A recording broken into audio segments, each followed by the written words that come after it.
Now, we've all heard of Murphy's Law, all right? But we may need to reinstate or start a new law and call it Andy's Law or Patty's Law. That's basically whenever the Chiefs have to clutch up, they are going to clutch up. And we saw this again this past weekend as they were able to advance to their 4th Super Bowl in 5 years. Yes, 4th Super Bowl appearance in 5 years, which is absolutely incredible. Patrick Mahomes is 2-1, won 2 MVPs, trying to go 3-1.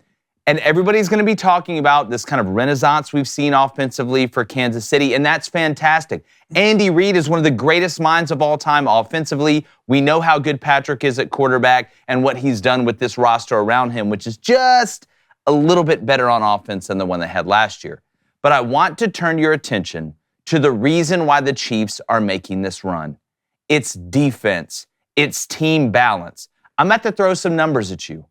3, 7, 0, 6, 0, 3, 7, 6. Those are the individual amount of points that Steve Spagnuolo and the Chiefs defense have given up in the second half of the last 8 games. Wow. That's right. No more than 8 with 2 shutouts, and they're getting it at the best moments when they have to have it defensively. It seems like whether it's Chris Jones or whoever, when the Chiefs need to stop, they know how to turn the faucet off. They dominated the Ravens, absolutely dominated them. Even though they ended up winning by 7, it felt like they were up double digits the whole game. So when it comes down to clutch, we saw what the Patriots did with Bill Belichick and Tom Brady and those incredible defenses. And when they needed the offense to step up, it did. When they needed the defense or special teams to step up, they did. And I never thought we'd see this again, but we are slowly starting to see the same dominance that New England had with Tom Brady, except with Patrick and Andy in Kansas City. And it's incredible to watch. But remember, defense wins championships. Bring in my co-host, former Michigan quarterback David Cohn. David, those are just incredible numbers. Unbelievable. We always talk about, and we should, the game plans going in, right? Who has the best script for the first 10 to 15 plays. But football, just like life, it is a game of adjustments. I would rather have a guy that can go in at halftime and knows how to adjust better than game plan going into the game, because you don't know what you're going to get until you sit down and they serve you the plate. But it seems like whatever Kansas City has gotten, and we'll get into the Lions game in a second, that defense in the second half has been incredible. Whether it's the red zone, whether it's having to defend a full field, whether it's 3rd and short, 3rd and medium, or 3rd and long, they seem to always make the play. And I know everybody's going to be talking about Patrick Mahomes and Travis Kelce. Insert Taylor Swift joke here. But the reason the Chiefs are going back to the Super Bowl in 2024 is not just an offensive Globetrotters fest. Yep. They are a defensive, grinded-out, hard-nosed football team. Man, I didn't know you were going to start off talking about defense today, but I'm so glad you did, because even as the game of football evolves and becomes more offensive-heavy and everybody wants to see a lot of points get scored, with a game this physical, the championships are still won and lost based off defense. Look at what we've seen at the college level the past 3 years. Those back-to-back Georgia defense that they had, Michigan's defense this past year. We've seen it at that level. And yeah, I agree with you completely, just what Steve Spagnuolo has been able to do this season. We've talked a lot about, man, this is the least elite wide receiver core that Patrick Mahomes has had these past 2 seasons, right? Yes, we can talk about how great Travis Kelce is, but it's the least elite wide receiver core he's had since Tyreek Hill left. Yeah, but it's the best defense he's played with.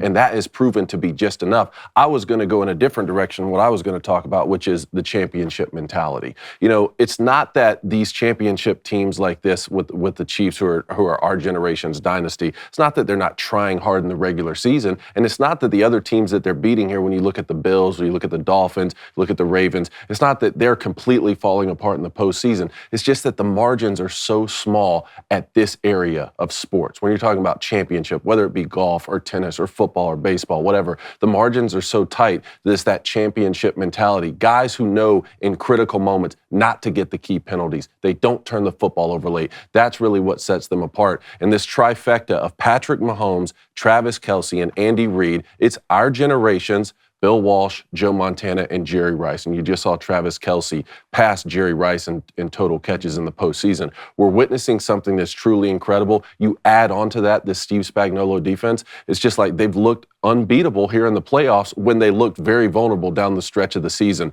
And to your point, when all those numbers, I didn't realize it was that significant the past 8 games. But this game here, holding Lamar Jackson, the guy who's going to win the MVP, prime Lamar to 10 total points and 3 in the second half. You can't beat the Chiefs like that. No, and you know, Blaine, how many times did we see Tom Brady and the Patriots offense not have a great game, but not make the big mistake and let the defense and special teams win the game? That's what, again, this team feels almost inevitable right now with the Chiefs because there are no weak links. But then you look at that roster on offense, and we talk about culture, right? That's a word that's used in sports all the time. I think it's misused a lot. But when you talk about a winning culture, when you talk about a clutch culture, we have cancel culture, but we also have clutch culture. All of a sudden, Mark Valdez-Scantling couldn't catch a cold in Antarctica throughout the whole year. But in the biggest moments, he's made 2 of the biggest catches of the year.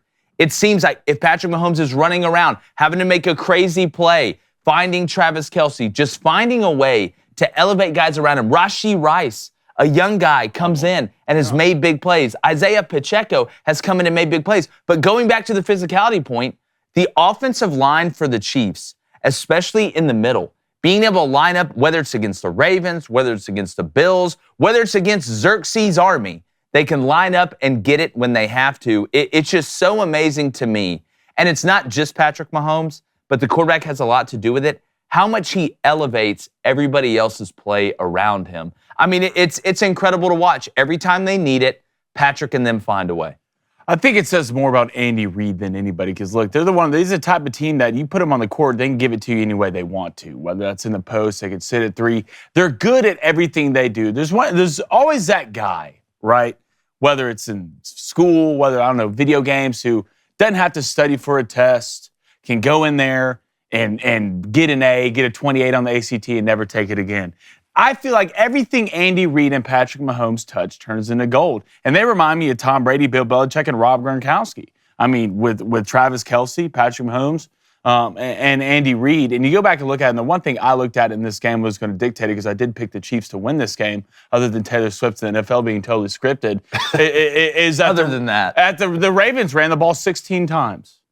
16 times. They ran it 42 times against the Texans. The Chiefs ran the ball 32 times. Playing defense and running the football and not making the mistake. The Chiefs are good at really one thing. They always dictate tempos of football games. You go back to the Bills. They fall into tempos extremely well. They know rhythm, and they don't fight against the rhythm. When they don't go against the grain of what the game is going. Kudos to the Chiefs. Good for Patrick Mahomes. But damn it! Taylor Swift, get out of the NFL. I'm sick of it. I'm done with it. Every time he catches a pass, there's Taylor writing another verse to her new song. See, I mean, Ben Shapiro's going to have to clap back on Taylor Swift. Well, look. See, I'm not in the camp of this Taylor Swift thing, and I don't want to spend too much time on it because I'm sick of even thinking about it. It isn't that they just show her during the games. I see they show Jerry Jones every 45 seconds during a Cowboys game, whether he's eating a chicken wing or screaming at somebody about not doing their job. It's that it just doesn't feel organic to me. Okay. That it feels like a play. Like it doesn't feel natural. That's my thing with it. And you know what? At the end of the day, it is what it is. It's like old boy said about Cedric Mullins. I can't escape this situation. I can't escape it. So I'm going to embrace it. But what I do find fascinating, we're going to take your calls. The phone lines are going to open at 7:15 a.m. Central. Booster Club, we're going to get to that in a second. Make sure you hit that subscribe button. And before we get to the Booster Club, I do want to get to this Lions game. But what I do find fascinating going into this Niners-Chiefs Super Bowl is that on one hand, you have superstar, GQ cover Patrick Mahomes, right? He may put ketchups on his steaks, but that's the only mistakes he really ever makes. Then on the other side, you got Mr. Irrelevant, Brock Purdy, who doesn't do anything super flashy, but the man wins. He doesn't make the huge mistakes. The 49ers able to come back from the largest deficit in a conference championship game in the NFL, in the Huge. modern era of the NFL. And if you're Kyle Shanahan, man, it must feel good to be on this side of it. Yeah. Especially after what happened to you and the Patriots. when you Back to get back. into the Super Bowl. Back-to-back wins. comeback wins. YouTube, what's up? You know what to do. Hit that subscribe button. Turn that notification bell on. Hit that like button. And keep telling your friends about it. We appreciate it.